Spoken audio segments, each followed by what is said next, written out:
Good morning, guys. It's Unfrequented Photography, and this week I just wanted to show you guys a new lens I bought.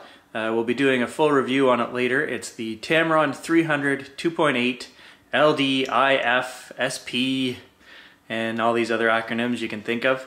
An amazing old lens. I got a great deal on eBay. My lens didn't come with a cover, which is 112 millimeters on the front, or a hood. So this video is going to show you guys what I think I've found to solve the problem of the hood.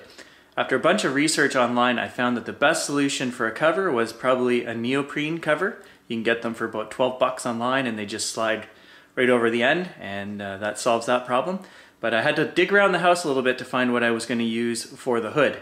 I looked online and the only one that was listed on there was $150 American, and I thought, forget that, I'm not paying $150 for a lens hood, which I may or may not use. I'm prone to leaving those things at home, but I did find something that looks like it's going to fit, and I'll show you what that is in 1 second. So here's the lens. It's in immaculate shape, a great big old beast.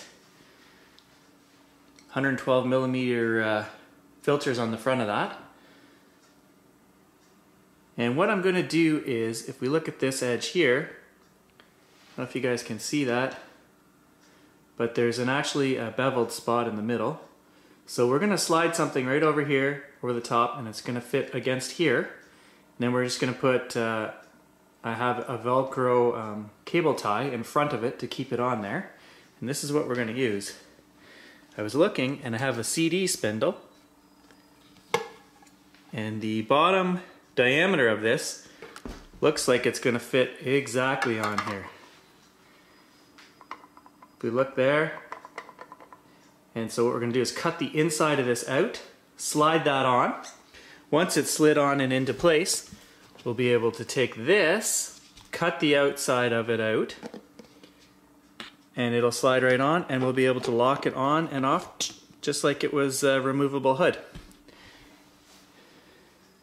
That's the plan. We'll see how it turns out. Well, here we are in the shop, guys. I was originally going to cut that out with an X-Acto, but then I thought, we're in the garage, we've got power tools, we'll go ahead and we'll use them. Just remember, safety first, and away we go.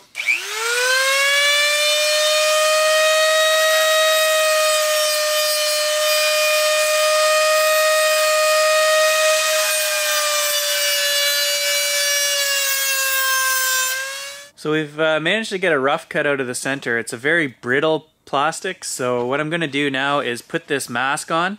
It stinks. You can tell it's kind of burning as you're cutting it with these high-speed tools.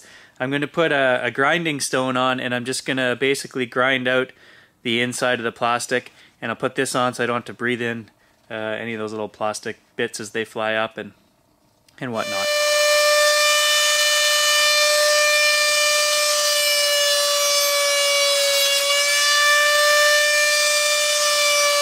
Okay, so the process was a little bit more involved than I thought. This is what's left of a grinding stone. The plastic was actually wearing the stone out, so I switched to a metal bit with a heavy-duty swirl on it, and that cleaned it up quite nicely. So we've got the finished ring here. I'll have to give it a little bit of a file just to smooth out any little plastic burrs that are on there, and then we'll try it on the camera and see how it fits. So now, as you guys can see, I've brought the lens out here. This fits on there very nicely. It's very secure. So what we're going to do is put something around the inside to hold that on there, and then we'll finish cutting out the other part of the hood. Okay, so the last step is going to be to attach this on here, and I couldn't find the Velcro strap that I had, so I'm just going to, for now, use a piece of wire. And we'll just wrap it around the inside and just put a little twist in it, and it'll hold that on there. It'll be fairly removable. So to stop the lens from getting scratched, I'm going to put a run of electrical tape just around the top, cut it to the right width, and that way when I put wire around it to hold this in, it won't scratch the lens.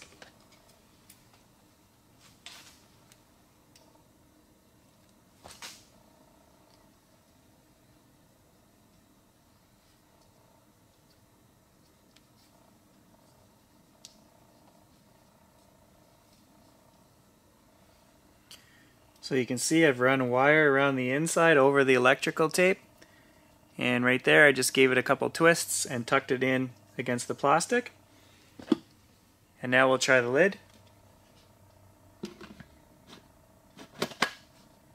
Clips right on. So there we go. Now all we have to do is cut the end off of this and paint it black. And to cut the top off of this, we're just going to use an X-Acto. It's pretty light stuff, so to get out the power tools will just make more of a mess than anything. So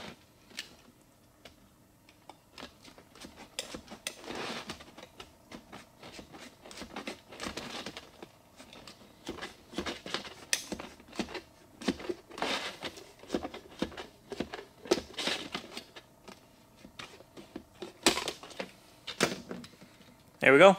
Okay, so for the sandpaper, I'm just going to use a 180 grit. And we're going to just rough up the inside and the outside so that the paint will stick to it. And we're going to use, for paint, we're going to use a flat black paint. You don't want anything shiny or glossy. So here is the hood as it's all scuffed up. I'm just going to give it a blow off with the compressor just to get rid of all that fine dust. And then we'll spray bomb it.